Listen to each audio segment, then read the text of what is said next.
Hello viewers, in today's class we are going to discuss yet another important and conceptual problem from definite integrals involving greatest integer function, right? So here we are given a very simple problem, and this problem requires the definition of greatest integer function only, right?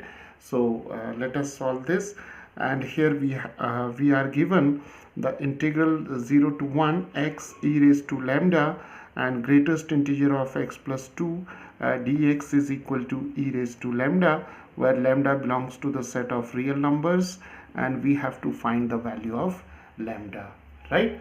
So here what we will do, we'll take this integral as I, right?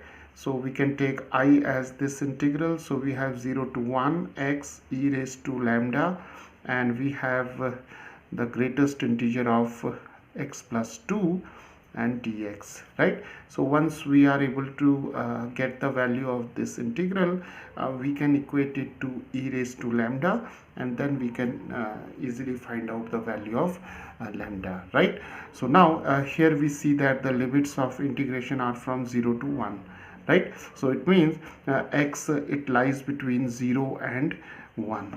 Now we need to find the value of greatest integer of x plus 2, right? So it means we have this inequality, that is x lying between 0 and 1, right? So what we will do, we'll add 2 throughout this inequality.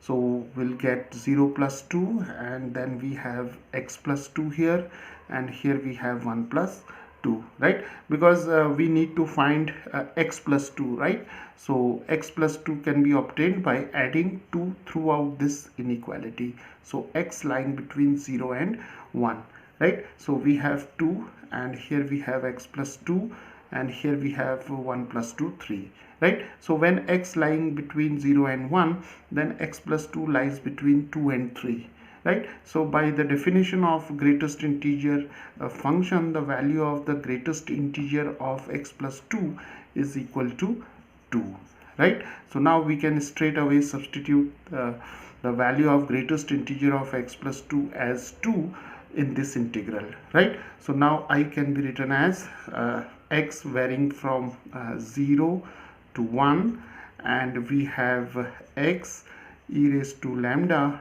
times 2, and we have dx, right? Okay, so now we have e raised to 2 lambda, and this is a constant, so we can take it outside the integral. So we have e raised to 2 lambda and the integral from 0 to 1 x dx, right? So now we have a simple integral here.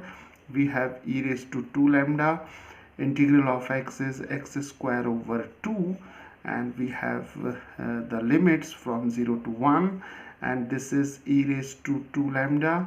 Taking this 2 outside, we have 1 square minus 0 square, and this is simply e raised to 2 lambda over 2, right?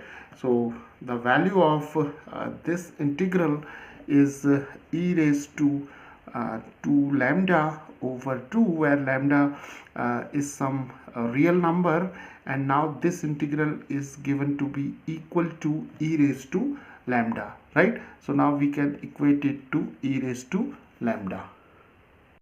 So now we have this equation in lambda, right? So we can write it as e raised to 2 lambda is equal to 2 times e raised to lambda, right?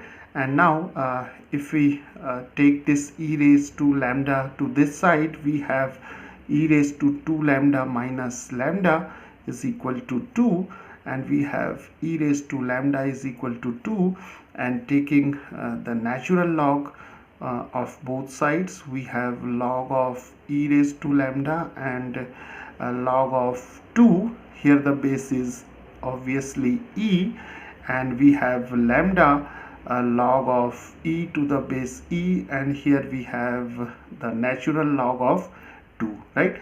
And the value of log e is 1, so lambda is equal to the natural log of 2, right? So viewers, the value of lambda is equal to the natural log of 2.